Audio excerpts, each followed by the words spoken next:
સુરતના વરિયાવમાં બાળક ખુલ્લી ગટરમાં પડી મોતને ભેટ્યા મામલે પોલીસે જવાબદાર અધિકારી કે કર્મચારી સામે અપરાધ મનુષ્યવધનો ગુનો નોંધ્યો। જે અધિકારી કે કર્મચારી કસૂરવાર સાબિત થશે તેની સામે કાર્યવાહી થશે। સુરતના વરિયાવમાં બાળક ખુલ્લી ગટરમાં પડી મોતને ભેટ્યાના મામલે પોલીસે જવાબદાર અધિકારી કે કર્મચારી સામે અપરાધ મનુષ્યવધનો ગુનો નોંધાવ્યો। જે પણ અધિકારી કે કર્મચારી કસૂરવાર સાબિત થશે તેની સામે કાર્યવાહી થશે। સુરત મનપાની ગંભીર બેદરકારીના કારણે ગટરના ખુલ્લા ઢાંકણમાંથી નીચે પડેલા 2 વર્ષના માસૂમ બાળકે જીવ ગુમાવવો પડ્યો હતો। વરસાદી ગટરમાં પડેલા બાળકનો મૃતદેહ પમ્પિંગ સ્ટેશનમાં મળ્યો હતો।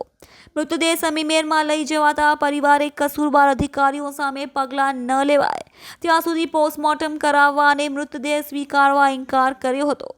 ત્યારબાદ અમરોલી પોલીસે દ્વારા પાલિકાના ગટરમાં વિભાગના જવાબદાર અધિકારી કે કર્મચારી વિરુદ્ધ સાપરાજ મનુષ્યવધનો ગુનો દાખલ કર્યો છે।